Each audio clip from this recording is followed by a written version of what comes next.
Hey guys, tonight we step back, way back, into a world where mornings begin not with your phone alarm but with the clanging of distant church bells and the smell of damp straw. You wake up in a one-room wooden cottage, cold air slipping through every crack, and you already miss central heating. The fire's gone out overnight, your blanket is made of scratchy wool, and the floor is basically the earth. You probably won't survive this. So, before you get comfortable, take a moment to like the video and subscribe, but only if you genuinely enjoy what I do here. And while you're at it, drop your location and local time in the comments. I love seeing where you're tuning in from around the world. Now, dim the lights, maybe turn on a fan for that soft background hum, and let's ease into tonight's journey together. You open your eyes to the faint gray of dawn leaking through tiny, unglazed windows. The first sound isn't birdsong, it's coughing. Someone in the corner, maybe a family member, maybe just the neighbor's kid who wandered in because doors aren't exactly secure here. The air smells of smoke, damp wood, and something vaguely goat-like. You push off the straw mattress, home to a few freeloading fleas, and stretch your stiff limbs. Your breath fogs the air. It's probably only 40 degrees inside, but hey, that's cozy compared to outside. There's no shower waiting for you. In fact, the concept of personal hygiene is a flexible one here. You might splash your face with cold water from a wooden bucket, if it's not frozen. People in medieval villages typically bathed once a month, if that. And before you judge too harshly, remember, soap was a luxury, and so was privacy. Historians still argue whether daily bathing habits in some regions were more common than we assume, but one thing's certain, you'd smell like the century you lived in.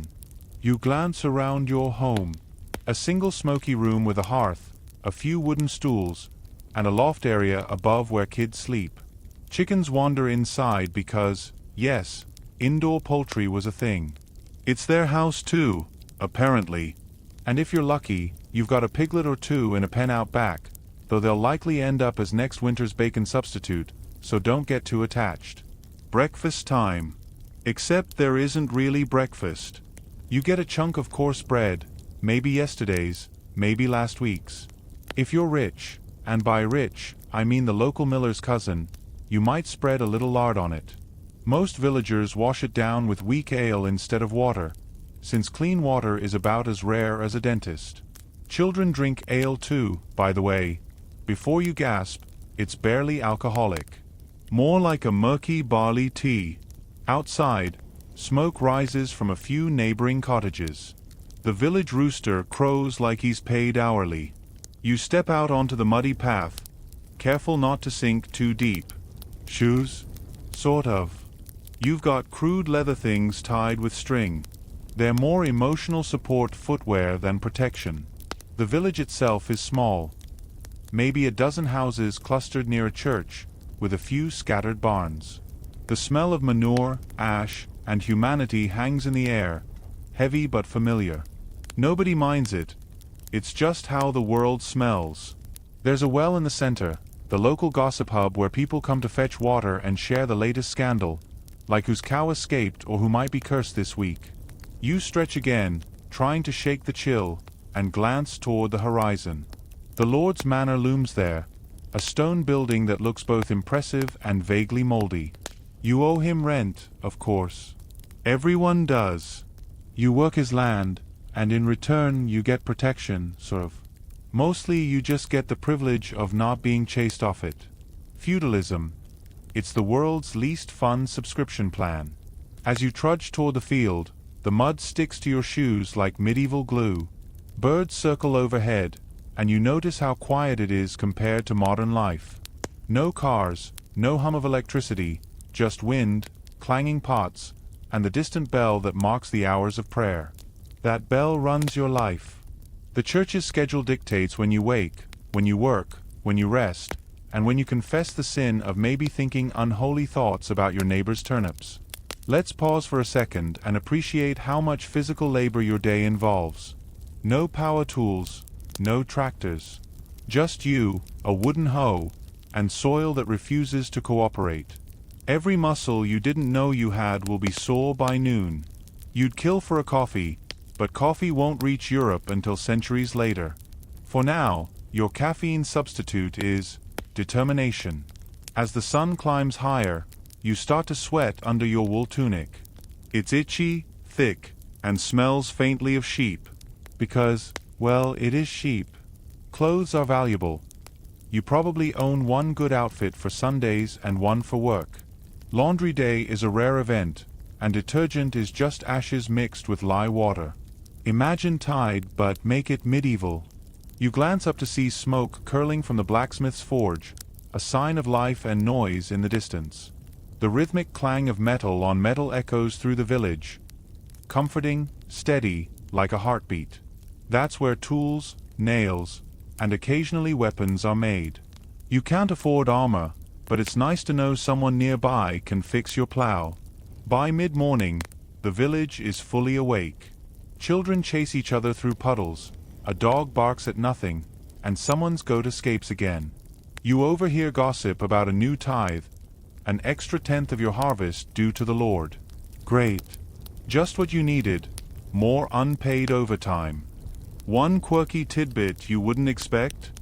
People sometimes stuff their roofs with herbs, not for decoration, but to deter pests and evil spirits. A nice medieval version of sage cleansing, but with fewer candles and more superstition. The line between faith and folklore is blurry here. You finish your first round of chores, hands raw and stomach growling.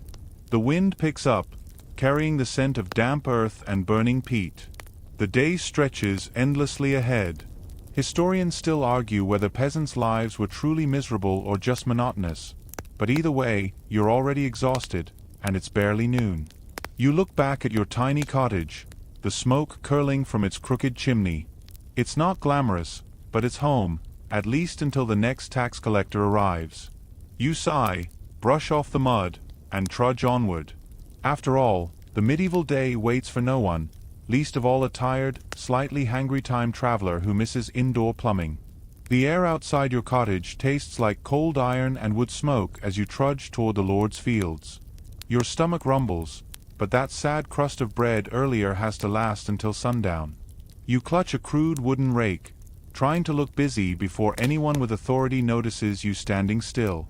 Because here, standing still looks suspiciously like laziness, and laziness is not just frowned upon, it's taxable, in spirit if not in coin.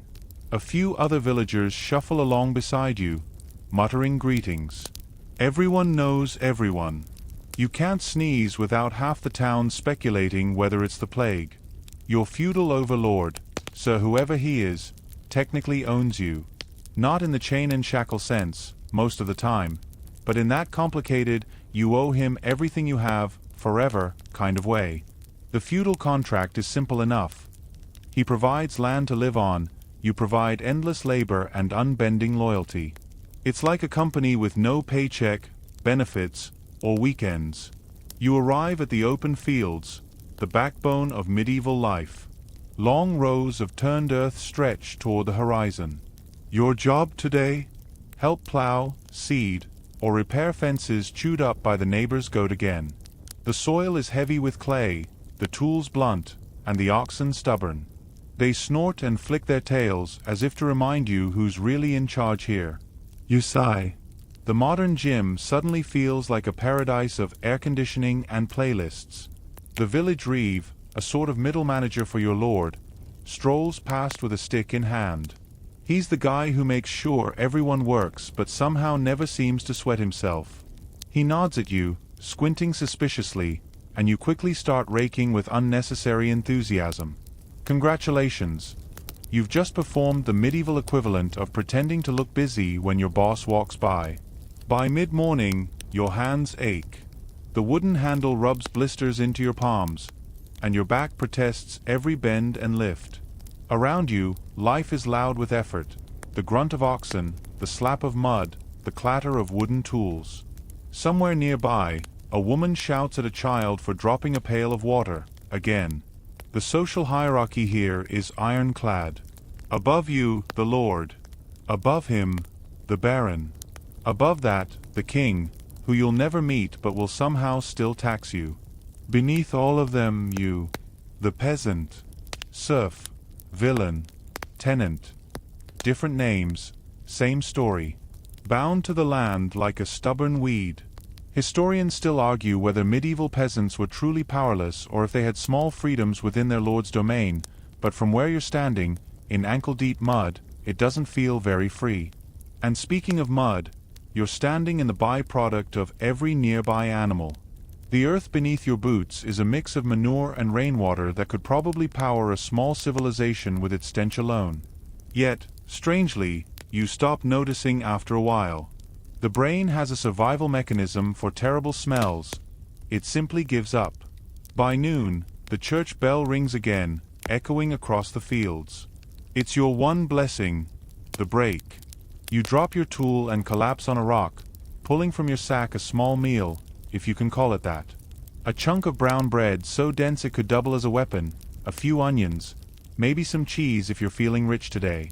There's no seasoning beyond muddy hands. You take a bite and look out over the countryside. It's undeniably beautiful. Rolling green hills, thin silver rivers, distant woods. The sunlight spills through drifting clouds, warm against your tired face. Nature here isn't gentle, but it's vast and alive.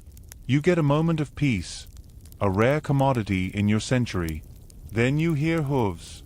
The Lord Steward rides by, armored in chainmail and irritation. He barely glances at you before barking something about taxes being due next week. Right, taxes. In medieval times, you don't pay in coins but in produce. Barrels of grain, a few chickens, maybe a goat. It's a barter economy, your survival measured in vegetables. Miss your payment, and suddenly owing allegiance turns into owing punishment. A quirky tidbit. Sometimes, peasants paid their dues in the form of labor, known as corvée. Basically, unpaid overtime to fix roads or harvest crops for your lord. Imagine being told you have to spend your day off repainting your boss's house. That's corvée, and congratulations, you're signed up. As you sit chewing the world's driest bread, you overhear two men debating something intensely. One insists that the world is flat, the other swears it's shaped like a great sphere. Historians still argue whether most commoners in the Middle Ages actually believed in a flat earth or whether that's a myth popularized later. Either way, you decide not to join the argument. You have enough problems trying not to choke on this bread. After lunch, a generous term, it's back to work. The sun is higher now, beating down with cruel precision. Sweat trickles down your spine, itching beneath the wool. You wipe your brow and think about modern sunscreen. Back then, people tried everything from olive oil to, in ancient Egypt, crocodile dung to block the sun. Thankfully, that trend didn't survive into Europe, but you still get burned easily, and it stings. You notice a small group of villagers repairing a boundary fence. They talk quietly about this year's harvest, about rumors of war somewhere far off, about how a new priest might be arriving soon. News travels slower than molasses here. You'll probably hear about a royal death months after it happens, if at all. As afternoon stretches on, the rhythm of the fields becomes almost hypnotic. The steady scrape of tools, the low hum of voices, the distant cawing of crows. The world feels smaller, but also simpler. You know your place, your purpose, your routine. It's not freedom, but it's stability. Maybe that's why most peasants didn't dream of rebellion. Life was hard, but predictable. Then, thunder. A low growl across the horizon. You glance up at darkening clouds and realize you left your washing out this morning. Great. You pick up the pace, racing to finish before the storm hits. The first drops fall, cold and sharp, soaking through your tunic in seconds. Mud sucks at your boots, and by the time you trudge back toward your cottage, you're a walking sculpture of clay. Inside, your family gathers around the hearth, trying to coax smoke from damp wood. Someone's cooking a thin stew that smells faintly of cabbage and hope. You sit down, aching and dripping, and glance at the door. Outside, the rain falls steadily over the fields, the same ones you'll return to tomorrow. For now, You just close your eyes and listen to the rain on the thatch roof. Your hands sting, your stomach's empty, but you made it through another day under the feudal system's watchful eye. Not bad, time traveler. Not bad at all. The next morning greets you not with a gentle sunrise but with the smell of something questionable. You roll over on your straw mattress, more a lumpy hay bale than a bed, and realize that your bedroom is shared real estate. A chicken clucks at your face, offended that you've dared to move. Someone's baby is crying. Someone else is already stirring the ashes of last night's fire. It's another glorious day in medieval Europe, and personal space hasn't been invented yet. You sit up and stretch, scratching at the flea bite on your neck. Everyone has them. Even the Lord in his manor is probably scratching somewhere right now, though he gets fancier fleas, you suppose. The fire coughs back to life as someone blows into it. The smoke refuses to leave through the hole in the roof and instead chooses to linger inside, as though your lungs are its favorite home. You shuffle toward a bucket of cold water and splash your face. The shock wakes you faster than any espresso could. The water smells faintly of iron and mud, which makes sense. It's probably from the same well where your neighbor washes her clothes and occasionally her goat. You wipe your face with the corner of your sleeve. Congratulations. You've just completed the full medieval hygiene routine.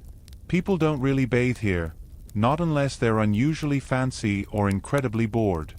Full baths are rare and usually communal, done maybe once a month or on special occasions.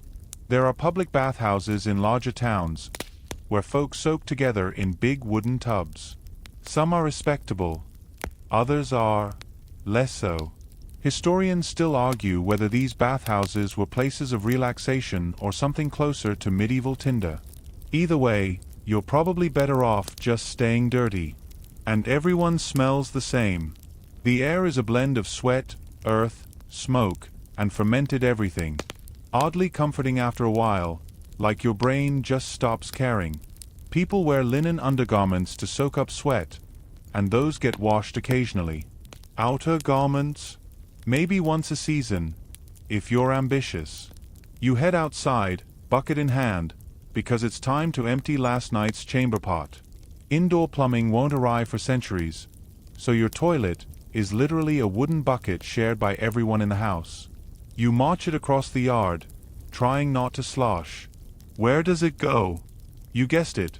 Straight into the open ditch that runs alongside the street. The same ditch that drains into the river. The same river that someone downstream will use to wash their dishes.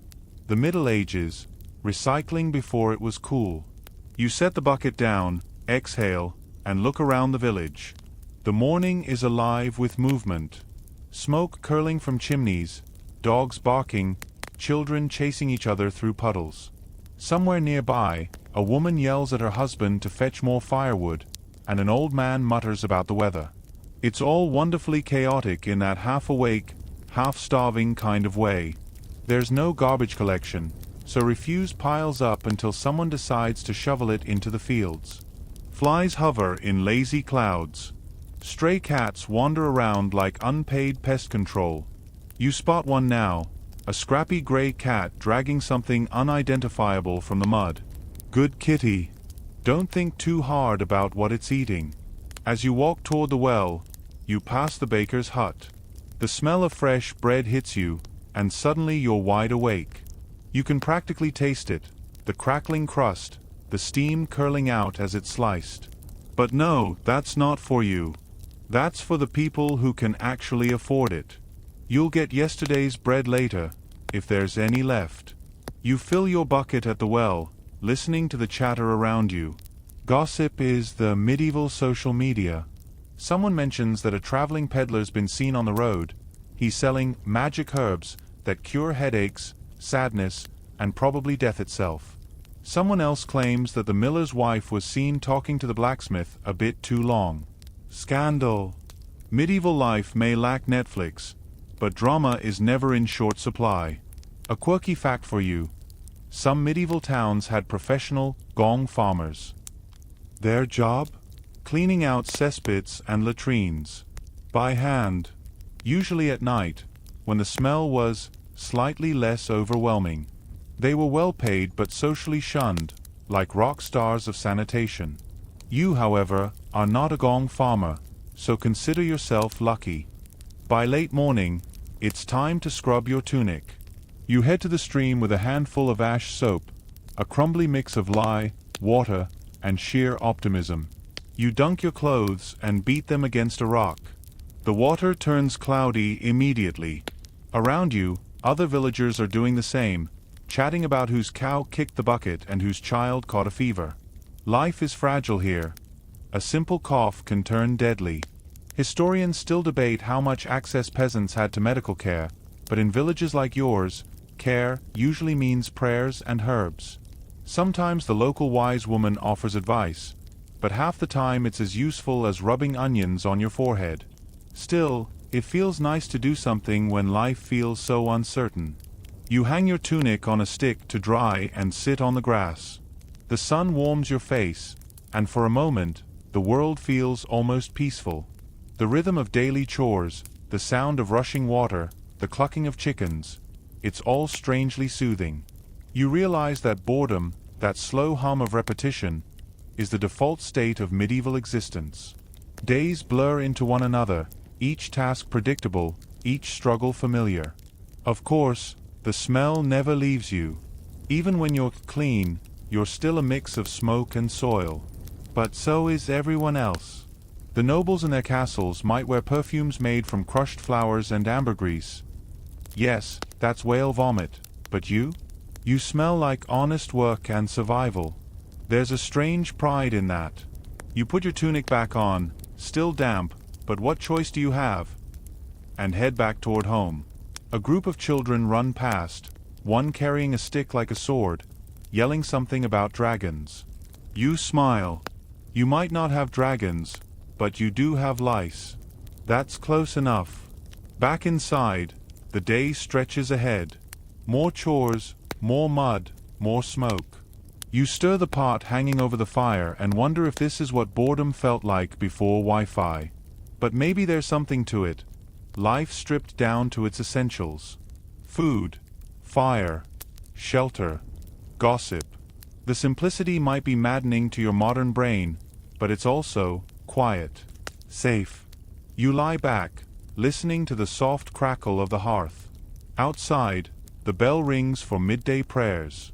The air smells faintly of herbs someone's hung near the rafters, mint and rosemary, a feeble attempt at freshness. You close your eyes and think, just for a moment, that maybe the boredom isn't so bad. It beats hunger, and it beats fear. You've survived another morning in the Middle Ages. Your hygiene may be questionable, your dignity debatable, but you're alive, and that's more than many could say. The rooster starts shouting again before the sun has fully cleared the horizon. You groan, pull your coarse blanket over your head, and instantly regret it. The wool smells like a wet sheep who's been through an emotional breakup. Sleep isn't a luxury you get much of here. The moment the bell rings from the church tower, you're expected to be up and moving, because idleness is a sin, and sinning before breakfast seems like a bad idea. You roll off your straw mattress, stretch your sore limbs, and prepare for another day of work. Work, in the medieval sense, is a full-body experience involving your back, your knees, your soul, and your will to live. There are no weekends, no coffee breaks, and definitely no ergonomic chairs. Every day is leg day. You head outside into the cool dawn air, and the smell of manure hits you like a warm handshake from nature herself. You grab a crude wooden rake from the shed, more splinter than tool, and set off toward the Lord's fields again. Your job today: clear rocks from a freshly plowed patch before the spring planting. Simple, exhausting, repetitive. You can't even complain, because nobody cares. Complaining doesn't feed anyone. As you trudge along the path, your stomach growls. Breakfast is the same old bread, now hard enough to be classified as a weapon. You dunk it in ale to soften it, a trick that's been passed down for generations. Ale is safer than water, anyway. It's been boiled during brewing, and it gives you a little morning buzz that makes the mud seem slightly less depressing. By the time you reach the fields, the skies turned pink and gold. A faint mist hugs the ground. The other villagers are already working, bent backs and rhythmic motion. You join them, grunting as you heave another stone aside. Every movement sends a dull ache through your shoulders. You imagine your modern self watching from afar, sipping a latte and whispering, "You poor fool." The land is the center of everything here.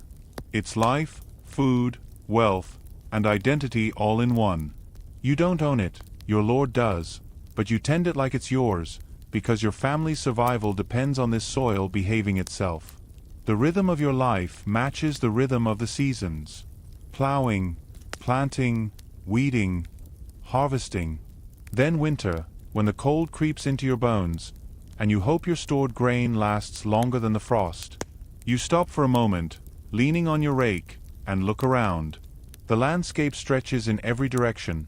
Rolling fields, patches of forest, distant smoke curling from a blacksmith's forge. There's beauty here, even if you can't afford to enjoy it. Someone nearby laughs. You glance over to see a group of kids trying to chase a gaggle of geese away from the grain sacks. The geese, naturally, fight back. One pecks a boy's ankle viciously, and he shrieks, hopping on one foot. Medieval wildlife may be small, but it's vindictive. A woman passes by with a basket of herbs, heading toward the manor. She nods politely, and you nod back, pretending you don't notice how filthy your hands are. People here rarely smile without reason. Life's too tiring for that. Still, there's camaraderie in the mud. Everyone's suffering together. It's almost comforting. Around midday, you take a break beneath a half-dead tree. Your legs tremble slightly from the morning's work. You eat a few scraps of onion and cheese, washing it down with more ale.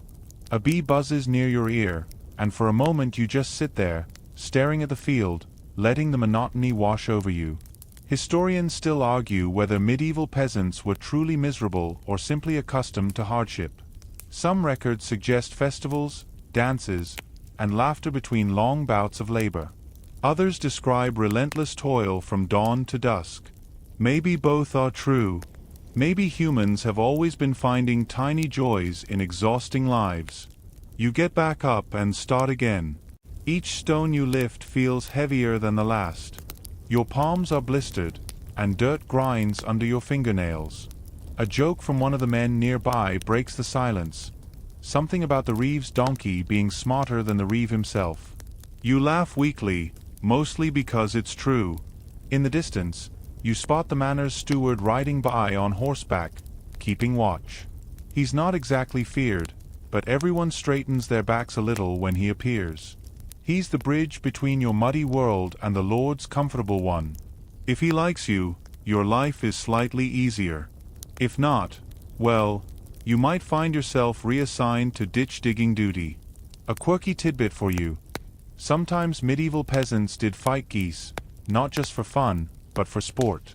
Goose pulling was an actual competition in some regions, involving hanging a goose by its feet and trying to grab its neck while riding past on horseback. Barbaric, yes, but people didn't have Netflix. Entertainment had questionable priorities. By afternoon, your muscles have gone from sore to numb.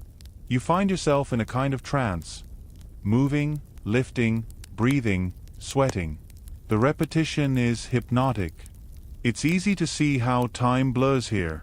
One day melts into the next, the seasons into years, until your life is marked not by birthdays but by harvests. Clouds gather again, and the wind picks up.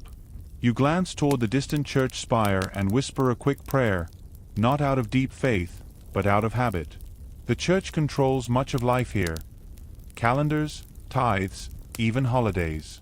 If you're lucky, there'll be a feast day soon, which means rest and maybe a bit of music. By evening, you're done. Or rather, you've decided to stop before the field decides to stop you. You shoulder your rake and limp home, passing the blacksmith's hut where sparks fly like fireflies. The rhythmic clang of hammer on anvil echoes across the village, blending with the soft lowing of cattle. At your cottage, the fire crackles weakly. Someone stirring a pot of stew, mostly cabbage and barley, maybe a shred of salted pork if fortune's smiling. You collapse onto your stool, take the bowl, and eat like it's a banquet. Each bite tastes smoky and earthy, with the faint tang of sweat and wood ash. Outside, the last light fades, replaced by the soft glow of fireflies and the hum of frogs. You step out for a moment, stretch your back, and feel the ache settle deep into your bones. The stars above are astonishing, no city lights to drown them out, just an endless spill of glittering cold fire. You think about tomorrow. More mud, more labor, more aching, and yet, somehow, you'll rise again when the bells toll. Because that's what life demands here. Endurance, not comfort. You glance toward the horizon, where a faint mist rises over the fields, and you smile faintly. You've survived another day that would break most modern souls before breakfast. And in this muddy, aching, strangely beautiful world, that counts as victory. The next morning greets you with the familiar rhythm of hooves on the road and the chatter of distant voices. Market day. The air hums with anticipation. Even your tired bones feel a spark of energy as you pull on your slightly less damp tunic and head out, clutching a few coins and a small basket of onions to barter. It's the one day of the week that feels alive, loud, and, dare you say it, almost fun. You follow the muddy path toward town, your breath visible in the crisp morning air. The sun is still low, and a thin fog hangs over the fields like ghostly smoke. Around you, other villagers join the trek, women carrying baskets of eggs, men driving carts piled with hay or chickens. The geese, as usual, make their displeasure known with aggressive honking. You keep your distance. You've learned your lesson. The town gates appear in the distance, wooden, crooked, and guarded by two men who look like they'd rather be anywhere else. One yawns. The other picks something from his beard that you hope is just breadcrumbs. They nod as you pass. Nobody checks bags. Trust and poverty go hand in hand here. If you're carrying something valuable, you're probably lost. Then you step into the market square, and the world changes. It's an explosion of sound, color, and smell. The air buzzes with voices, merchants shouting prices, animals braying, the occasional lute player strumming a tune that's slightly off-key but cheerfully persistent. Smoke curls from food stalls, grilled meat, hot pies, roasted nuts, each scent tugging at your stomach like an impatient child. You weave through the crowd, clutching your basket tightly. Everywhere you look, there's motion. Women in long dresses haggling over cloth, monks selling herbal remedies, farmers swapping gossip. You catch snippets of conversation about bad harvests, royal taxes, and a traveling troupe of entertainers expected next week. It's messy, noisy, and wonderfully human. The marketplace is the medieval internet, a hub for everything. News, commerce, entertainment, scandal. People trade goods, but more importantly, they trade stories. A tanner swears he saw a comet last night and claims it's a sign of war. A fisherman brags about a catch the size of his arm, which conveniently no one else saw. You listen, smiling. Half the fun of market day is deciding what to believe. Historians still argue whether medieval markets were primarily economic or social events, but standing here amid the chaos, you can tell it's both. This is community in its purest form, commerce tied to connection. You approach a merchant selling bread, hoping to swap your onions for a small loaf. The man squints at your basket and shakes his head. "Half the village brought onions today," he grumbles. "Got anything else?" You sigh. Of course. Supply and demand existed long before capitalism had a name. Eventually, you find someone willing to trade, a kind old woman offering a small, round loaf that still feels warm. Victory. You take a bite, and it's heavenly. Slightly smoky, slightly sour, soft in the middle. You close your eyes and savor it. For a brief moment, you forget about blisters, taxes, and fleas. Just bread and peace. Nearby, a group of children chase a piglet that's escaped its pen. The pig squeals triumphantly as it darts between legs and under carts. Laughter follows it like a wave. A juggler begins performing near the fountain, tossing apples into the air while shouting jokes that are only mildly inappropriate. People clap and toss him coins. Entertainment is simple here, but joy is joy, no matter the century. You wander toward the cloth stalls next, where bolts of wool and linen hang in soft waves of brown, gray, and dull green. Bright colors are rare and expensive, made from imported dyes. You run your fingers over a piece of blue fabric, deep and rich like the sea. The merchant tells you it's dyed with woad, a plant that stains the skin for days if you're not careful. You think about how little color your world usually has. Everything's earth-toned, soot-streaked, and practical. This blue feels almost like magic. Then you catch the glint of metal. A blacksmith has set up shop on the far side of the square, selling tools, horseshoes, and the occasional dagger. You pause to watch him hammer a glowing piece of iron on a small anvil. Sparks fly like fireflies, and the rhythmic clang echoes through the market. There's something mesmerizing about it. Creation in its rawest form. You almost forget the hammers hitting something that could double as a murder weapon. Speaking of danger, your hand goes instinctively to your belt pouch. Still there. Good. Because medieval markets have pickpockets too, and they're not amateurs. A light touch here, a bump there, and suddenly your week's earnings are gone.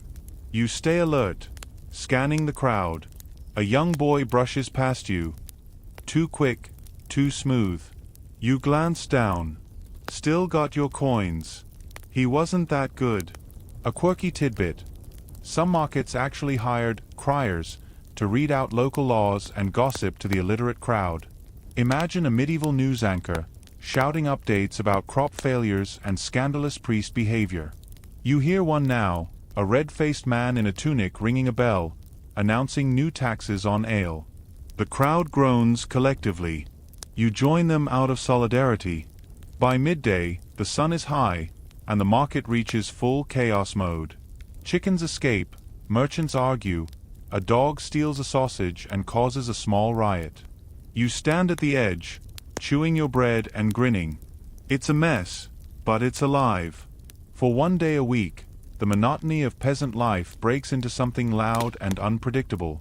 You wander past the spice seller. His goods are worth more than gold.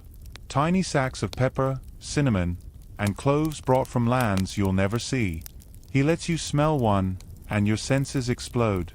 It's like inhaling warmth and adventure all at once. You can't afford any, of course, but it's free to dream. As the day winds down, merchants start packing up their stalls. The crowd thins, and the square slowly empties. You head toward home, tired but oddly content. Your basket's lighter, your belly's fuller, and you've collected a few stories to share by the hearth tonight. On the way out, you notice a man selling small trinkets, wooden charms shaped like crosses and tiny animals. For luck, he says with a wink. You buy one with your last coin, not because you believe in luck, but because it feels nice to have something just for you. You leave the market behind as the sky turns golden. The road back to your village is quiet except for the crunch of your footsteps and the distant call of a crow. The smell of smoke drifts on the wind. You clutch your charm and think, maybe tomorrow won't be so bad. After all, you survived another medieval adventure, and somehow managed to keep both your bread and your dignity intact. That's a win.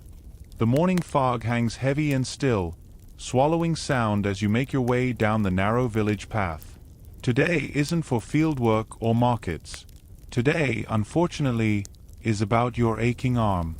You woke up with it throbbing, probably from swinging that rake too hard yesterday, and you're starting to worry it might be infected. Back home, you'd grab some ibuprofen or schedule a quick doctor's visit. But here, in the Middle Ages, your options range from herbal guesswork to "May the saints take pity on you." You head toward the cottage of the local healer, a woman named Agnes. Everyone calls her the wise woman, though opinions vary on just how wise she is. Some swear she cured their gout with crushed nettles. Others whisper she turned old Hilda's husband into a frog. He didn't show up for 3 weeks, which didn't help her reputation. Her house sits at the edge of the woods, surrounded by hanging bundles of dried herbs and a smell so strong it could probably stun a goat. The door creaks as you step inside. It's dim and cluttered, lit by the flicker of a few tallow candles. Jars line every shelf, some filled with roots, others with things that look suspiciously like animal parts. You catch a faint whiff of something metallic and sweet, and your stomach churns. Agnes looks up from her table, where she's grinding something in a mortar. Her hands are stained green, her hair escaping in wiry wisps from beneath her scarf. "What's the trouble?" she asks, voice low and calm. You hold out your arm. She takes it without hesitation, prodding the swollen spot with a finger that's both gentle and uncomfortably firm. She mutters. Hot to the touch. Could be bad humors. You nod sagely, pretending you understand. In medieval medicine, everything comes down to humors. Blood, phlegm, yellow bile, and black bile. The balance between them determines your health, or, more accurately, your doom. Too much of one, and you might need to bleed it out. Agnes rummages through her shelves and pulls down a jar filled with some kind of murky liquid. "This'll draw the poison," she says. You peer into the jar and realize it's full of leeches. Perfect. Your first medical procedure will be performed by tiny vampires. You sit by the fire as she applies them to your arm. The sensation is strange. Cold, slimy, then a slight pinch as they latch on. You try not to look. She hums softly, stirring something in a pot over the hearth. The air fills with a thick, herbal aroma that makes your eyes water. You feel a bit lightheaded, which might be from the smell, or from watching your blood drip into a bowl. Historians still argue whether leeching ever actually worked. Some say it reduced inflammation. Others say it just made patients dizzy enough to think they were cured. Either way, you're too polite, and slightly terrified, to complain. Agnes replaces the leeches with a paste made of honey and herbs, wrapping it tightly with linen. "Keep it clean," she says, handing you a small bundle of herbs for tea. "Drink this twice a day. It'll balance your humors and calm your spirit." You nod. You'd drink mud at this point if she said it would help. As you leave her cottage, the cool forest air feels refreshing after the thick, smoky room. Birds call from the trees, and somewhere in the distance, a woodpecker hammers at bark. You glance down at your bandaged arm.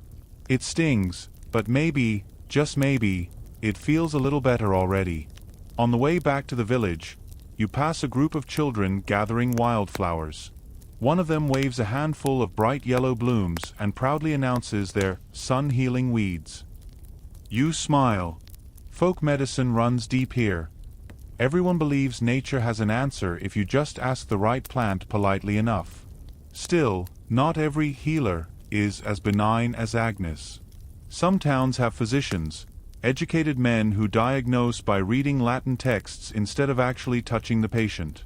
They prescribe exotic remedies like crushed emeralds or powdered skulls, assuming you can afford them. Then there are the barber surgeons, who'll cut your hair, pull your teeth, and amputate your arm, all for the same price. Efficiency at its finest.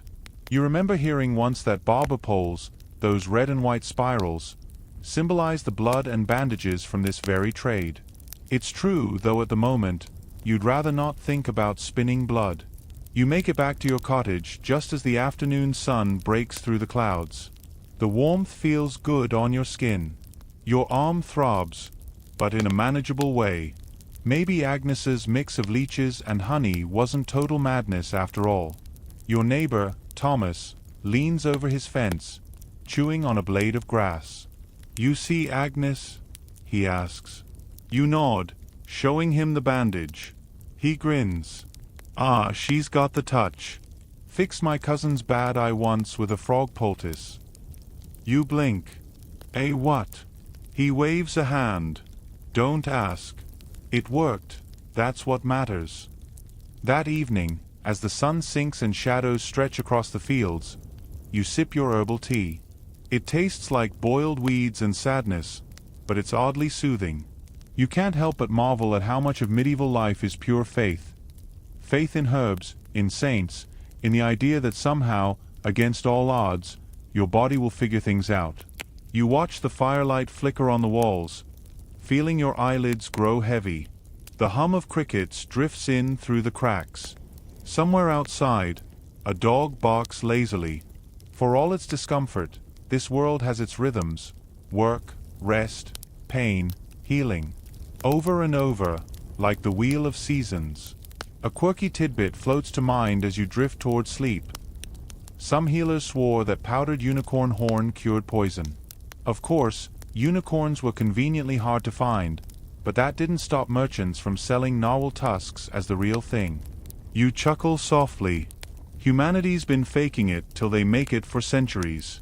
Your arm still hurts, but the ache feels distant now. You lie back on your straw bed, the faint scent of herbs lingering in the air, and wonder if maybe, just maybe, you'll wake up tomorrow feeling a little less medieval. You wake to the sound of distant church bells, their solemn clang rolling across the misty fields like a call from another world. It's Sunday, or at least you think it is. In medieval timekeeping, days blur together, and only the bells or the priest seem to know for sure. Still, the entire village stirs with purpose, and that means one thing: church day. You stretch, wincing as your bandaged arm pulls, and tug on your best tunic, which, if you're honest, just means it has fewer mud stains than the others. The air smells faintly of wood smoke and wet earth as you join the slow procession of neighbors walking toward the small stone chapel on the hill. Everyone's quiet, pious, even. A rare break from gossip and laughter. The church looms ahead, squat and heavy, built from uneven gray stones that look older than the village itself. Its single bell tower leans just slightly to one side, as if even God's house isn't immune to bad craftsmanship. Inside, the space is dim and cool, lit by thin shafts of light sneaking through narrow windows. The air smells of candle wax, dust, and a hint of incense. You find a spot on a rough wooden bench near the back. The walls are painted with fading murals, saints with solemn faces, angels that look vaguely like geese. The priest, Father Bernard, steps up to the altar, his robe frayed at the hem. His voice carries easily in the echoing space. He begins in Latin. You understand maybe one word in 10, but that doesn't matter. The rhythm of his voice is what holds everyone still, a steady drone that fills the air like the hum of bees. Around you, villagers bow their heads, cross themselves, murmur prayers. Some doze discreetly, which might be the closest thing to rest they'll get all week. You glance around and catch sight of the local lord's family seated up front, richly dressed and separated from the rest by a carved wooden rail. Their clothes gleam in the candlelight, deep blues and reds, silver clasps catching the glow. Even in God's house, rank divides. You shift slightly on your bench, straw poking through your tunic, and try not to think about how unfair that is. Historians still argue whether medieval faith was more sincere devotion or social control, but from where you sit, it's clearly both. The priest reminds everyone to pay their tithes, to obey the king, to accept their lot with humility. You nod along like everyone else, because what choice do you have? Disagreeing with the church in this age is like arguing with gravity. It won't end well. Then comes the music.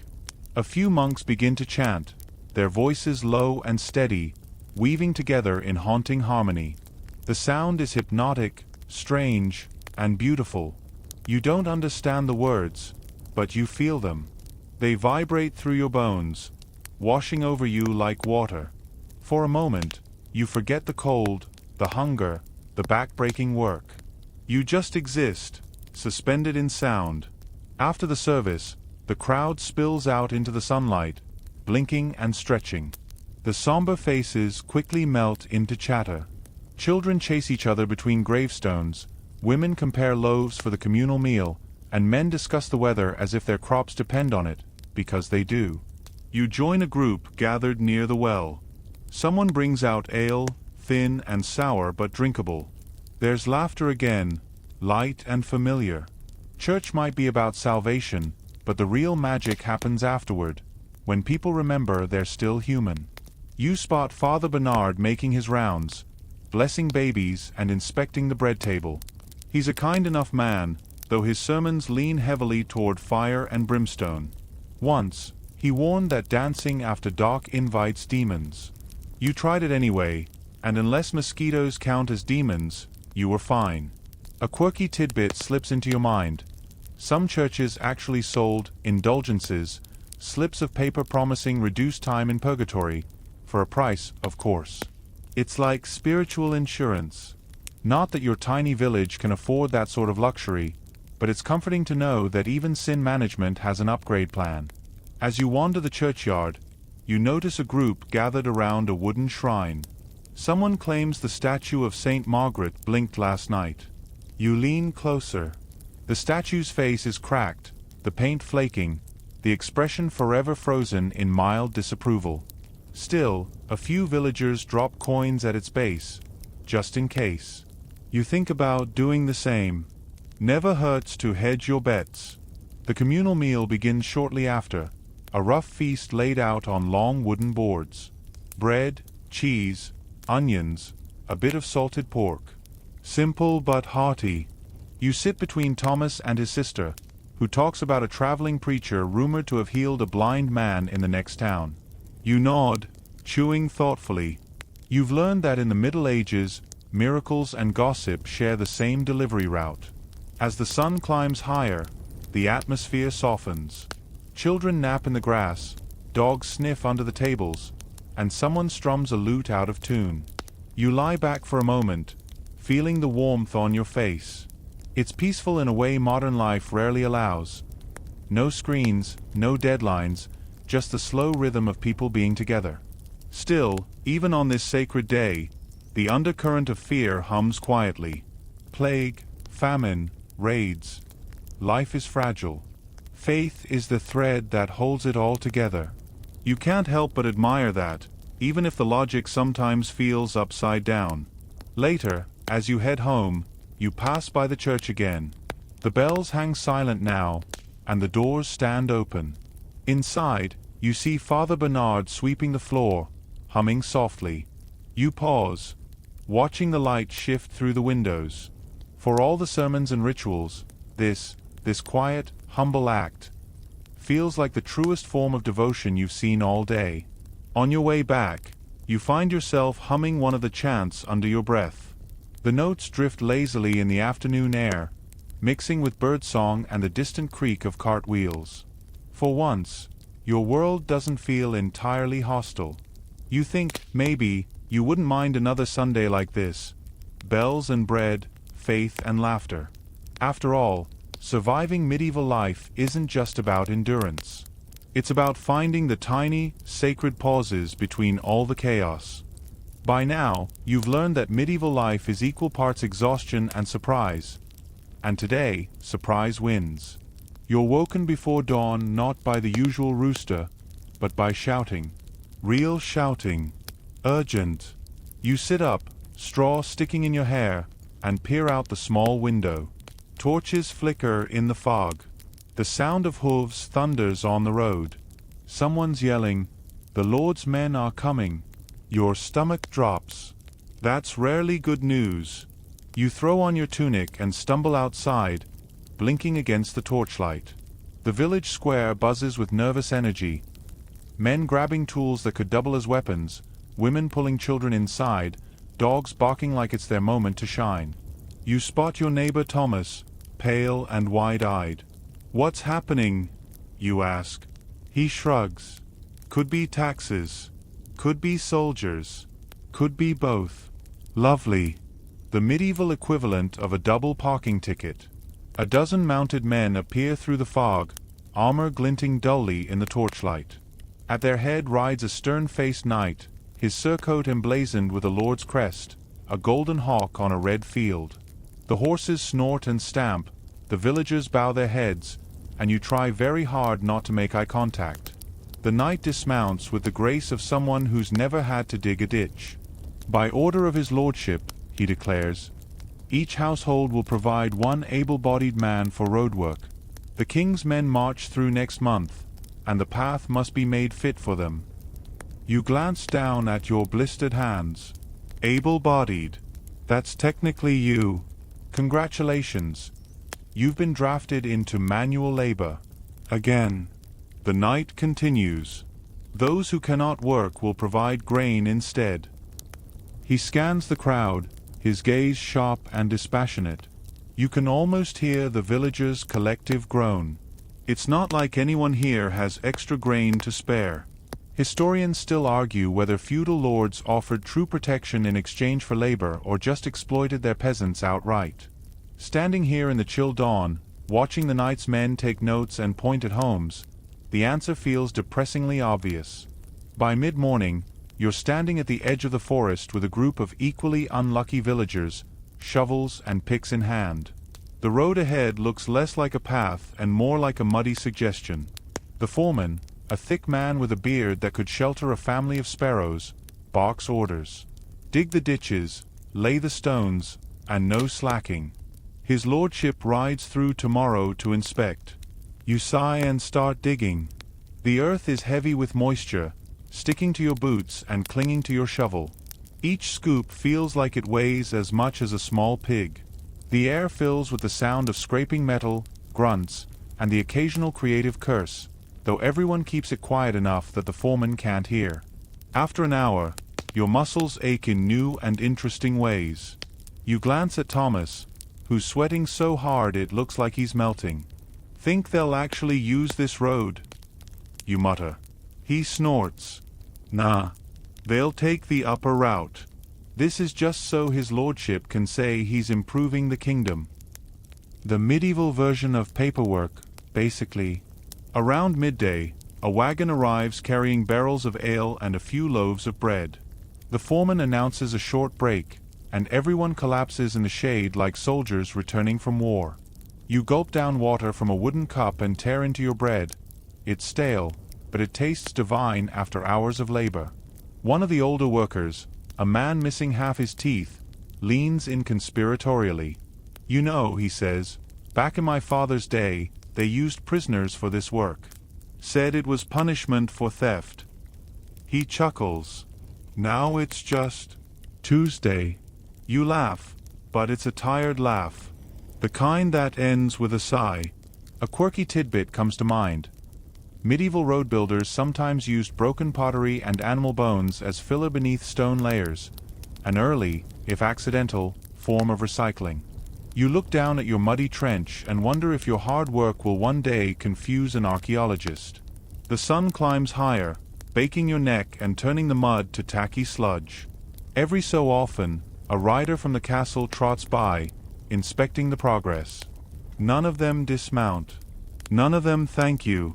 They just nod curtly and ride on. You can almost hear the road itself groan beneath their horses. When the workday finally ends, your clothes are soaked through with sweat and grime. You trudge home, your shovel dragging behind you. The road looks better, you admit. Still uneven, still crude, but at least recognizable. Progress. Medieval style. As you near the village, you spot a group of travelers setting up camp by the stream. Merchants, judging by their bright cloaks and well-fed horses. One of them strums a lute, singing a ballad about a knight and his forbidden love. The tune drifts over the water, sweet and wistful. You pause for a moment, letting the melody wash over you. It's strange how even after a day of servitude, beauty still finds a way to sneak in.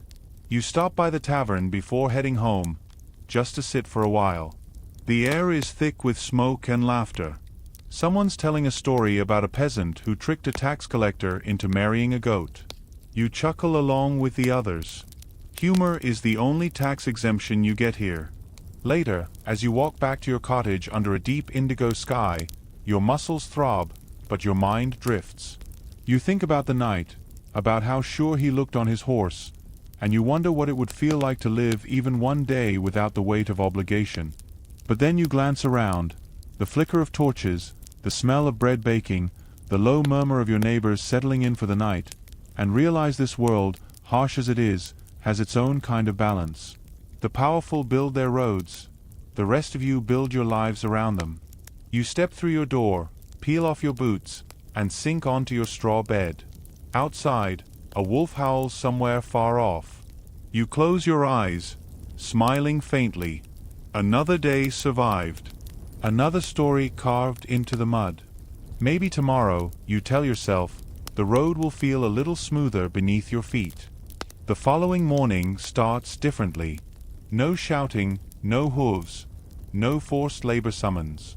Just the steady trickle of rain on your roof and the lazy creak of your cottage door in the wind. The roadwork left you sore in places you didn't even know could ache, but there's no rest for the weary. Today is laundry day. And laundry day, in medieval times, is its own circle of purgatory. You trudge to the riverbank, clutching a bundle of clothes that could probably stand up on their own. The sky hangs low and gray, and mist rolls off the water like breath from a sleeping giant. The other villagers are already there, kneeling by the edge, chatting as they beat garments against smooth stones. Their rhythm is oddly musical. Thwack, rinse, ring, repeat.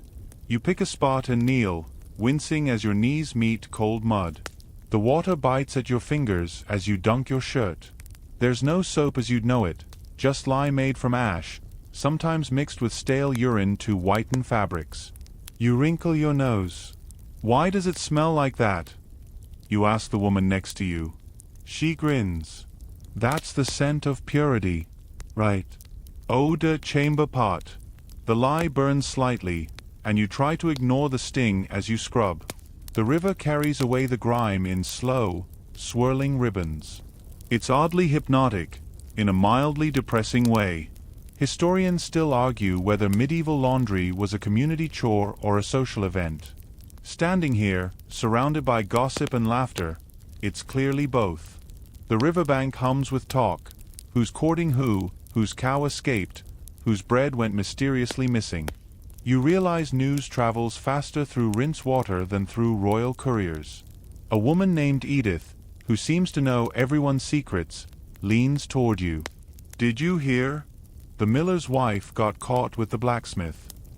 You raise an eyebrow. Really? Edith nods, eyes wide. Her husband's pretending not to notice, but the whole village knows. Even Father Bernard's pretending it's a forgiveness test. You chuckle. In a world without television, gossip is the entertainment industry. After an hour, your hands are raw, your clothes only marginally cleaner, and your patience long gone. You wring out the last tunic and drape it over a bush to dry. Rain's still coming down, but you've learned to stop expecting logic from medieval life. You'll hang the laundry anyway and hope for divine intervention, or a strong breeze. As you head back, you notice something curious near the bridge, a group of children kneeling beside the water, tossing small bits of bread and murmuring prayers. You pause, watching them. One explains solemnly, "For the river spirits, so they don't steal our soap." You smile, touched by the earnestness. Quirky, yes, but you respect the hustle. Even imaginary gods deserve their offerings. You remember something Agnes, the village healer, once said while boiling her herbs. Everything has a spirit, the trees, the stones, the water. Treat them kindly, and they'll remember. Maybe that's how people survive here. When life offers little control, you learn to make peace with mystery. Back in your cottage, you hang the damp clothes near the hearth and sit down with a sigh. The smell of wood smoke mixes with the faint tang of lye, an oddly comforting combination. You sip your breakfast ale, because water's still risky, and stare at the flames, hypnotized by their slow dance. Later, you head outside to gather firewood, but your neighbor Thomas calls you over. Come quick. You've got to see this. You follow him to the village square, where a traveling peddler has set up shop. His cart is loaded with trinkets, pewter cups, colored glass beads, carved figurines. The villagers crowd around, wide-eyed. For most of them, this is the most exotic sight they'll see all year. The peddler, a wiry man with a grin too sharp to trust, holds up a small mirror. Straight from Venice. he announces proudly. Polished glass. See yourself as others see you. He passes it to a woman, who gasps at her reflection like she's seeing a ghost. You try not to laugh. Mirrors are rare here. Most people only see their faces in rippling water. The peddler catches your eye. You there. Care to trade for a charm of protection? Wards off bad luck, evil spirits, and nosy neighbors. You smirk. Does it ward off taxes? He winks. Not even gods manage that. You laugh, and for a moment, the world feels lighter. You don't buy anything, you can't afford to, but the visit itself feels like a spark of color in an otherwise gray routine. As the cart rolls away, the villagers buzz with stories about faraway lands and strange goods. Even Father Bernard peeks out from the chapel door, pretending not to be curious. By late afternoon, the rain stops, and a shy patch of sunlight breaks through. You gather your mostly dry clothes and fold them neatly. They still smell faintly of smoke and river water, but at least they're not stiff with dirt anymore. That counts as luxury here. You sit outside your cottage, letting the breeze brush your face. Across the field, children chase each other with sticks, pretending to be knights. The dogs bark, the chickens gossip, and the whole village hums with a kind of gentle chaos that almost feels normal. You think about how small your world is, your cottage, the fields, the river, the church, and yet, how full it is. Every day carries its own rhythm, its own tiny story. Washing clothes might not seem heroic, but here, surviving is the adventure. A quirky fact drifts into your thoughts. Some medieval people believed wearing your clean shirt inside out kept demons away. You glance at your newly washed tunic and chuckle. Maybe you'll try it tomorrow. Can't hurt to have clean and blessed laundry. As dusk settles, you light a candle and listen to the crickets tuning up outside. Your clothes hang neatly by the fire, your hands ache in that oddly satisfying way that means you've done honest work, and your heart feels calm. You stretch, yawn, and whisper to yourself, another day down, another miracle survived. Because really, if you can scrub linen in a river that smells like old soup and still find peace in the evening air, you've already conquered medieval life in ways kings never will. The sun rises pale and hesitant, filtering through the thin clouds like a reluctant painter. You wake with a peculiar mix of relief and dread. Relief that you survived yesterday, dread because today brings the most awkward task of all, animal care. You trudge to the barn, your arms sore and your stomach still craving yesterday's bread, and are greeted by the cacophony of life. Hens clucking, pigs snorting, and a particularly cantankerous goat that clearly remembers last week's scolding. You start with the chickens. Their feathers are soft under your hands, but cling stubbornly to your tunic as you collect eggs. The smell of the coop is complex, earthy, hay-laden, with just enough sharpness to make you reconsider your career choices. You juggle the eggs carefully, silently praying none are cracked. One slips. You snatch it just in time. Small victories matter in this world. Next, the pigs. They're lounging in their mud baths, looking suspiciously content. You prod them gently, attempting to herd them toward the feeding trough. They resist.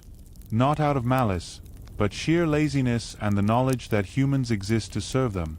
You mutter under your breath and hope that no one is eavesdropping, though in a village this size, someone always is. Historians still argue how medieval peasants balanced livestock chores with crop work, but standing here in the morning drizzle, you realize the answer is simple. Barely. Every moment of your day is accounted for by survival, and survival doesn't pause for anything. The goat, of course, refuses to cooperate. Its horns press teasingly against your chest as if testing your resolve. You retreat, muttering about a demon in disguise, and the goat bleats triumphantly. This is the kind of power hierarchy that exists in rural life. Animals, by sheer audacity, often rule the roost. After feeding, you scoop fresh water from the trough, careful to avoid the mud and manure swirling near its edges. You notice the ducks paddling in the shallow puddle nearby, quacking in what sounds suspiciously like laughter at your misfortune. You shake your head. Medieval life is humbling, if nothing else. By mid-morning, the barn is mostly quiet, save for the occasional grunt or cluck. You head outside to check the fields, only to find that the rain from the previous day has turned the dirt into slick, sticky mud. Walking is a careful negotiation, each step threatening to trap your boots. A flock of birds takes off suddenly, startled by your approach. The air smells of wet earth and animal warmth. You inhale deeply. Somehow, this is home. A quirky tidbit drifts to mind. In some villages, pigs were trained to root for truffles, long before chefs started paying fortunes for them. You glance at your own pigs. They seem unimpressed by culinary fame, true to form. As the day stretches on, you repair fences, mend a broken wheelbarrow, and carry buckets of feed from the cart to the trough. Your muscles protest with increasing eloquence, but there's rhythm in the repetition, a dull comfort in the predictability. The sun peeks through the clouds, casting slanted light that makes the mud shimmer. The village looks like a painting, one made of grit and purpose rather than beauty. By noon, you pause to rest, leaning against the barn wall and licking the sweat from your brow. Thomas ambles over, carrying a small sack of grain. "Don't know why the Lord makes us do all this before breakfast," he grumbles. You nod in agreement. Hunger is a constant companion, but it sharpens your movements, your awareness, your appreciation for small comforts. You pour a handful of grain into the trough, watching the pigs snuffle and snort with gratitude. Their happiness is simple, unself-conscious. You envy it a little. It's a reminder that survival isn't always about grand gestures. Sometimes it's about filling bellies and keeping chaos contained. As afternoon comes, you spot a traveling minstrel strumming a lute near the village edge. His tune drifts over the fields, light and lilting, oddly out of place among the smell of mud and animal sweat. Villagers pause to listen. Even the pigs seem to quiet down. Music, you realize, transcends the century. Historians still argue whether minstrels traveled mostly for coin or companionship, but standing here listening, you suspect it's both. A melody can brighten a muddy day, even if only for a moment. By evening, the chores are complete. The animals are fed, the mud somewhat navigable, and your muscles ache in all the right places. The ache that says you worked, you survived, you contributed. You trudge back to your cottage, feeling a strange satisfaction. The sun sinks low, casting long shadows across the village. Smoke curls from chimneys, children play near the barn, and the soft bleat of the goat greets the twilight. You step inside, brush off the worst of the dirt, and settle near the hearth. The warmth soothes your body and your spirit. For a moment, you reflect on the day. Animal care isn't glamorous. It's repetitive, exhausting, sometimes humiliating. But it is essential. You were needed. You survived. You adapted. That's the triumph. And as night falls, you finally sink onto your straw mattress, listening to the distant owls and the low murmur of the village settling into sleep, feeling oddly proud. You've lived another day in the medieval world, mud, livestock, and all, and somehow you're still standing. Morning arrives soft and gray, a drizzle painting the village in muted tones. You wake stiffly, your limbs protesting yesterday's barn and field work, and drag yourself toward the small path leading to the nearby forest. Today's task isn't crops, animals, or road work, it's wood gathering, a job as vital as it is exhausting. Firewood keeps the home warm, cooks the food, and generally prevents you from freezing to death in a single night. Not exactly glamorous, but essential. The forest greets you with damp earth and the scent of pine resin. Leaves slick beneath your boots, mud sucking at your soles as if the ground itself resents your intrusion. A few crows chatter overhead, perhaps judging your technique. You shoulder your axe, feeling its familiar weight, and pick a sturdy branch to cut. Every swing is deliberate. A single misstep could slice more than wood. Historians still argue how sustainable medieval wood gathering was, but from your vantage point, it looks like a perpetual tug-of-war between humans and the forest. Every tree felled is replaced by a new sapling somewhere else, or perhaps not at all. Survival requires resources, and the forest is both provider and adversary. As you chop, you notice small details: the way the moss clings to the tree bark, the sharp scent of sap, the quiet drip of rain from leaves above. Nature is relentless here, indifferent to your aches and complaints. You remind yourself that without this forest, winter would be deadly, your hearth silent. A quirky fact floats to mind. In some regions, woodcutters would leave tiny offerings to forest spirits, often a coin or a scrap of food, to ensure safe passage. You glance around, half expecting a sprite or mischievous woodland creature to appear. Of course, you see nothing. Still, it's comforting to imagine someone, or something, watching over you. By late morning, your bundle of wood grows heavier with every tree felled. Sweat runs down your back, mixing with mud and rain. Your hands blister, your arms ache, but there's a rhythm to this labor, almost meditative. Each swing, each thud of the axe, marks the passage of time, the slow, unrelenting march of life in a medieval village. You pause to rest against a fallen log, listening to the distant sound of the river and the occasional bleat of a goat. Thomas wanders into the clearing, carrying a bundle half your size but with a grin that suggests he's winning some invisible contest. "Bet you can't carry all that in one trip," he teases. You roll your eyes, smile faintly, and heft your load onto your shoulder, wondering why friendship in this world always involves competition and pain. By midday, the sun struggles through the clouds, casting uneven light across the forest floor. You drop your load near the village, chest heaving and arms trembling, and take a moment to drink from your wooden cup. The water is cool and sharp, a small reward for your efforts. Villagers pass by, some nodding in approval, others too busy hauling their own piles of wood. You realize this work is the backbone of survival, unglamorous, unnoticed, but utterly necessary.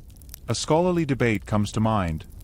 Some historians argue whether medieval villagers truly saw labor as hardship or simply as duty intertwined with pride and community. You lean toward the latter, though pride and exhaustion feel dangerously similar right now. The afternoon stretches on with repeated trips to gather, chop, and stack wood. Each trip blurs into the next. Mud clings stubbornly to your boots, rain continues its persistent drizzle, and yet, amidst the toil, there's a quiet satisfaction. The stack of firewood grows steadily, promising warmth and sustenance. By evening, the forest falls silent. The last rays of sun filter through the trees, casting long, sleepy shadows. You glance at your arms, streaked with mud and sap, and smile faintly. They ache, yes, but they have accomplished something visible, tangible, a rare luxury in medieval life. As you trudge home, firewood balanced carefully, the village begins to settle into evening routines. Smoke curls from chimneys, children scurry home, and animals return to pens. You step inside your cottage, dripping mud onto the floor, and sit by the fire, finally able to savor the warmth it promises. For a brief moment, you close your eyes, listening to the wind in the trees, the distant hoot of an owl, and the gentle murmur of life continuing around you. You've carried the forest in your arms and brought it safely home. In this small act, survival meets skill, endurance meets rhythm, and the ordinary becomes quietly heroic. The dawn greets you with mist curling across the fields, silver and soft, and an unusual sense of anticipation. Today is market preparation day, not the regular weekly chaos, but the kind of labor that feels deceptively simple. Gathering surplus vegetables, eggs, and a few spare goods to trade in the next town over. You shoulder your basket, worn but sturdy, and step outside. The village is quiet, only the soft clucking of hens and distant bleating of goats punctuating the morning air. Your neighbor Thomas waves from across the path, carrying a sack of onions. Ready to become rich merchants? He jokes, though neither of you truly believes it. The truth is, this trip is about survival, not profit. You load your basket with cabbages, turnips, and a few chickens carefully secured in a wicker cage. Each item is precious, a tiny commodity in a world where food scarcity can decide life or death. Historians still argue whether peasant trade trips were primarily economic ventures or social expeditions. Standing here, balancing a wicker cage full of chickens, you lean toward both. The work is necessary, yes, but it's also a chance to see the world beyond mud and thatched roofs, however briefly. You set off down the muddy road, your boots leaving deep impressions in the soft earth. The air smells faintly of rain, hay, and the faintly sweet tang of freshly dug turnips. Birds hop along the fence line, and every so often, a rabbit darts into the underbrush. Nature seems indifferent to your errands, moving on regardless of human toil. By mid-morning, you arrive at the crossroads where the main road forks toward the neighboring market town. The path is crowded with other villagers, traders, and occasional travelers. Carts creak and squeak, pulled by horses that seem entirely aware of their power. Merchants shout their wares, some aggressively, others with practiced cheer. You navigate carefully, balancing your basket and ignoring the occasional bump from an overeager goat or horse hoof. A quirky tidbit comes to mind. In some medieval markets, merchants would employ trained monkeys to guard their goods, entertain the crowd, or steal coins from unsuspecting passers-by. You glance around. No monkeys today, but the chaos is comparable. You finally reach the town. The square is a blur of activity. Carts laden with produce, stalls draped in rough cloth, and villagers bartering with a kind of intensity only hunger and necessity can create. You set your goods down on a designated spot, ready to haggle. The bargaining begins. 2 eggs for a loaf of bread, a man asks. You shake your head. 3, you counter, hoping he doesn't notice the sweat and mud still clinging to your tunic. Around you, deals are made, coins exchanged, and occasionally, insults fly. The pace is frantic, but there's a rhythm, a pulse to the market that almost feels like music. Thomas waves from across the square, engaged in his own trade. You nod at him, both of you sharing a brief smile amidst the madness. The transaction is more than exchange. It's affirmation. Today, you've contributed to survival, ensured food, and maintained a tiny foothold in the precarious web of medieval life. By afternoon, your basket is lighter, your coins jingling pleasantly, and the sun begins to dip, casting long shadows over the cobblestones. The journey back feels easier, though the road is still treacherously muddy. You walk slowly, savoring the quiet moments between the bustle of trade, the clatter of hooves fading into memory. Historians still debate how much mobility peasants had compared to city dwellers, but right now, the stretch of road beneath your feet, the wind in your hair, and the weight of small coins in your pocket feel like freedom. It's fleeting, yes, but precious. You arrive back at your village as twilight settles, casting a soft glow across the fields. Children run ahead, dogs barking, smoke curling from chimneys. You unload your remaining goods, sharing a few stories of the market with neighbors, laughing at the antics you witnessed, and savoring the small victories of a successful trade trip. Night falls, soft and calm. You sit by the fire, listening to the crackle and warmth, feeling the ache in your muscles as a reminder of the day's work. The market, with all its chaos and charm, has come and gone, leaving you with coins, goods, and stories to recount. Another day survived, another lesson in the art of balancing survival and curiosity in a world that demands both. The next morning dawns bright and surprisingly calm, a rare gift in your medieval existence. You awaken to the soft chirping of birds and the distant lowing of cows, a soundscape that somehow feels more like a lullaby than a call to work. Today's task is one of subtle importance: mending tools and household implements. It lacks the drama of hauling firewood or dodging night's inspections, but without it, tomorrow's chores could descend into chaos. You gather the axe, a broken plow blade, and a few wooden handles that have splintered under the strain of labor. The workbench in your cottage groans under the load.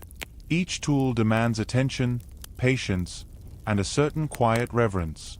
You begin with the axe, sanding the haft and inspecting the blade for nicks. It's repetitive, yes, but also oddly soothing. The world feels quieter here, contained to the rhythm of scraping wood, clanging metal, and the occasional sigh from your own lungs. Historians still argue whether medieval villagers prioritized tool maintenance or simply replaced broken items as needed. Observing the state of your implements, you realize it was probably a bit of both. Careful preservation when possible, frantic improvisation when necessary. Your neighbor Thomas pokes his head in, holding a crooked rake. "Think your skills can save this?" he asks, eyebrows raised.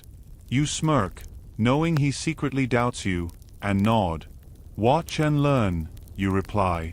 You wedge a thin strip of leather under the handle, tighten it with a crude peg, and test the tension. The rake holds. Small victories taste sweeter in the form of functional tools. Around midday, you step outside to let the sun dry the wooden handles you've repaired. The warmth on your skin is a luxury rarely appreciated, even as the scent of sawdust and wood smoke mingles with the earthy smells of your village. Children pass by, carrying small bundles of sticks or chasing a chicken, laughing loudly. Their joy is infectious, reminding you that despite the relentless labor, life contains sparks of delight. A quirky tidbit drifts into your thoughts. Some medieval blacksmiths believed that whispering encouragement to their tools while working imbued them with extra strength. You chuckle softly, muttering compliments to your axe and plow blade, half expecting a tiny spark of magic. Who's to say it wouldn't work? The afternoon brings an unexpected challenge. One of the village's carts has broken a wheel during a supply run. You and Thomas rush to help, tightening bolts and reinforcing the structure. The work is exhausting, sweat running down your back, but the sense of accomplishment is immediate and tangible. A cart repaired means provisions delivered, families fed, and the village functioning another day. In medieval life, utility often equals survival. By evening, your workbench is tidy, the tools sharpened, the wooden handles smooth, and the cart ready for travel. You sit back, feeling the satisfying ache of a day well spent. The village glows softly in the twilight, windows flickering with candlelight, smoke curling from chimneys. Everything seems right, if only temporarily. As night falls, the sounds of life wind down. Chickens settle in their coops, goats bleat softly in the distance, and the wind sighs through the trees. You sit by the fire, listening to the crackle of wood and the gentle murmurs of neighbors inside their cottages. Your hands are sore, your body tired, but there's pride in the quiet persistence of your labor. Historians still debate the balance between necessity and personal satisfaction in medieval labor. Watching the smoke curl into the night sky, you understand both. Work here is survival, but it's also a rhythm, a meditation, and a way of connecting with a world that demands effort yet rewards resilience in quiet ways. You settle onto your straw mattress, letting the warmth of the fire seep into your tired muscles. The village is calm, the night gentle, and for a moment, you feel a fragile, fleeting sense of mastery over your world. Another day lived, another challenge met. Medieval life is harsh, unpredictable, and exhausting, but it is alive in ways that modern convenience can rarely replicate. The following morning, the village awakens to a strange combination of fog and sunlight, creating a silver-gold haze over the fields. You rise slowly, joints aching from the previous day's work with tools and carts, and realize that today will be different. The Lord Steward has arrived with instructions, a communal project to repair the village's watermill. The mill is old, creaking, and essential, grinding grain for bread and ale alike. Without it, the village teeters precariously between hunger and despair. You gather with other able-bodied villagers, carrying planks, ropes, and hammers. The mill stands at the edge of the river, its wheel turning slowly in the gentle current, though groaning ominously with each rotation. You step carefully along the wooden walkway, avoiding slippery moss patches, and begin the meticulous work of reinforcing the support beams. Each swing of the hammer echoes across the water, blending with the hum of the river and the occasional clatter of falling tools. Historians still argue whether communal projects like mill repair were more about genuine utility or enforcing social cohesion. Standing here, soaked by spray and sweating under your tunic, it feels like both.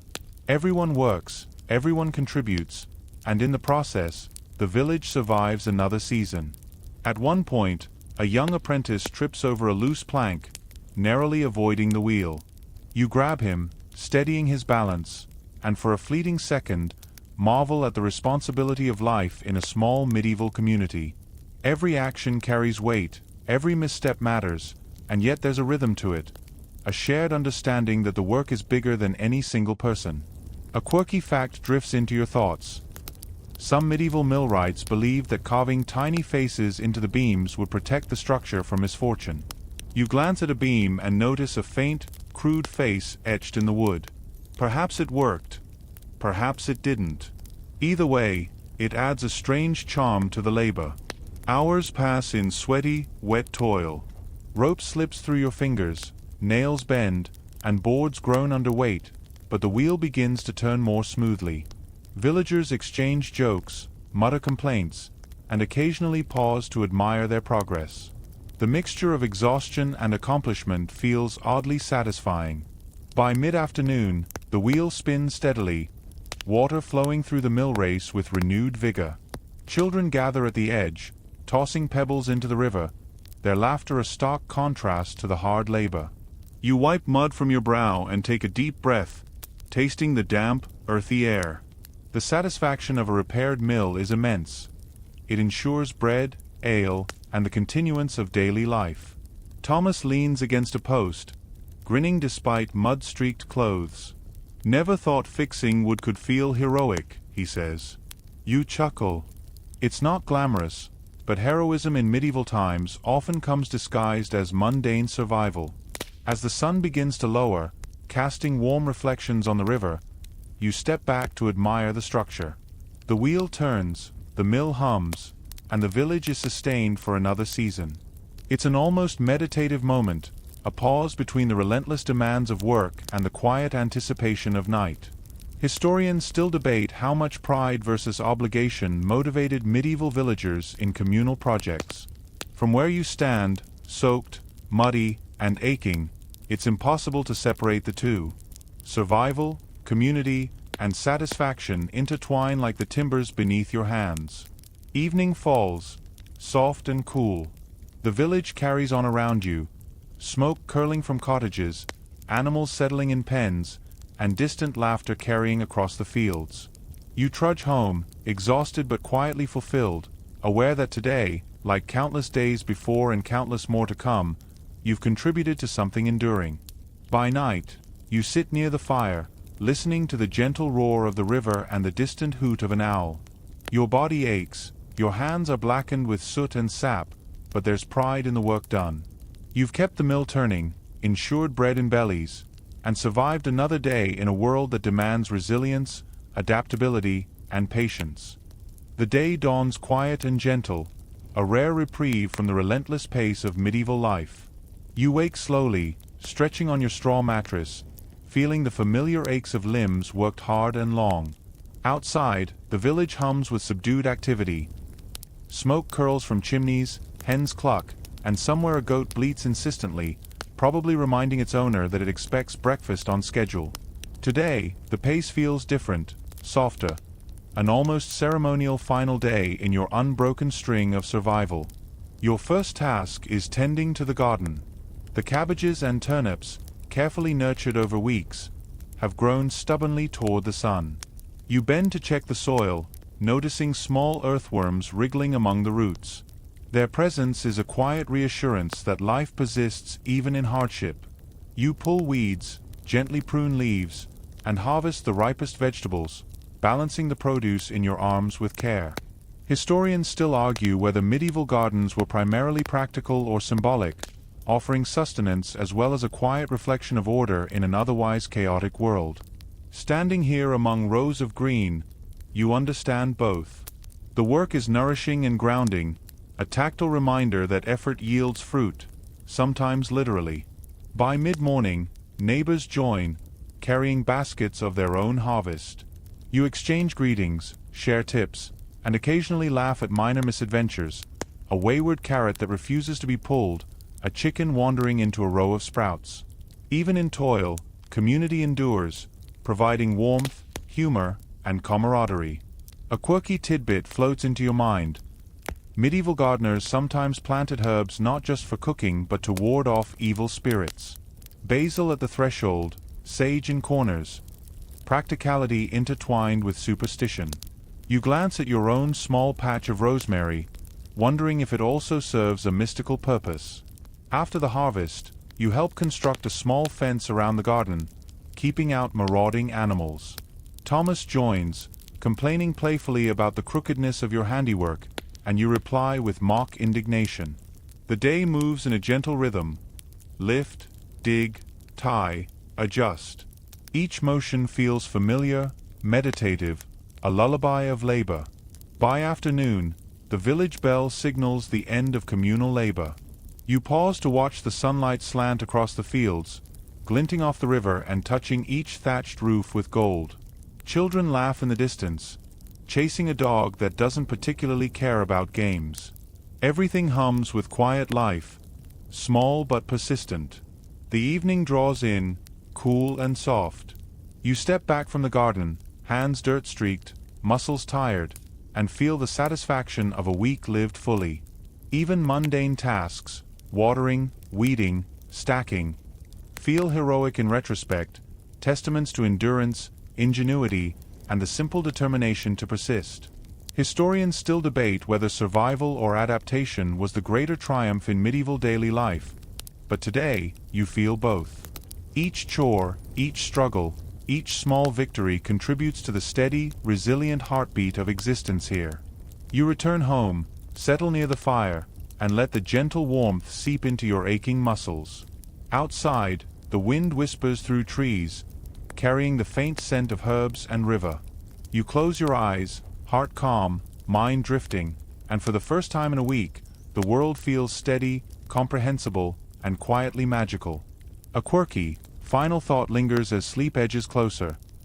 Some medieval villagers believed that leaving a shoe upside down by the hearth would attract good fortune for the household. You smile, glance at your own humble footwear by the door, and decide it's worth a try. A little superstition, a little hope, and the faint hum of everyday life, that survival, medieval style. You let the warmth of the fire and the hum of the village lull you toward rest, reflecting on a week filled with mud, labor, mischief, and quiet victories. Another day survived, another story lived, another reminder that even the harshest world holds moments of calm and beauty. The night settles softly, draping the village in a quiet, protective blanket. You lie on your straw mattress, muscles heavy with the memory of days filled with toil, yet heart light with the small joys that threaded through the routine. Outside, the wind whispers gently through the trees, carrying the faint scent of damp earth, firewood, and herbs.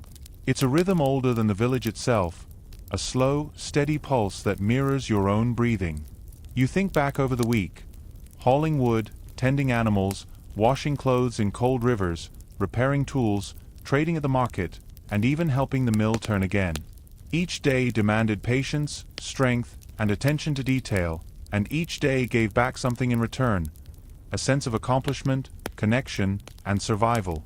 In these hours of reflection, the relentless demands soften, transforming into a mosaic of small victories. The village sleeps around you. Smoke curls from chimneys into the dark sky. A dog snores faintly, chickens settle into coops, and somewhere a goat sighs contentedly. The river hums its eternal song, and the distant hoot of an owl marks the passing of time in gentle increments. Everything feels slower now, softer, suspended in a comforting hush. Even the quirks and superstitions that once seemed odd, the upside-down shoes, the carved faces in beams, whispered encouragements to tools, now feel like tender stitches in the fabric of life, small rituals that protect and connect. There's a strange elegance in their persistence, a proof that even the harshest conditions leave room for hope, humor, and wonder. You breathe slowly, letting your body sink into the straw, letting your mind drift with the gentle rhythm of life around you. Tomorrow will bring more work, more challenges, but for now, there is calm. There is peace. There is the quiet reassurance that you survived, that you endured, and that even in a world of mud, toil, and relentless duty, small moments of beauty and comfort remain, whispering to you as sleep finally comes.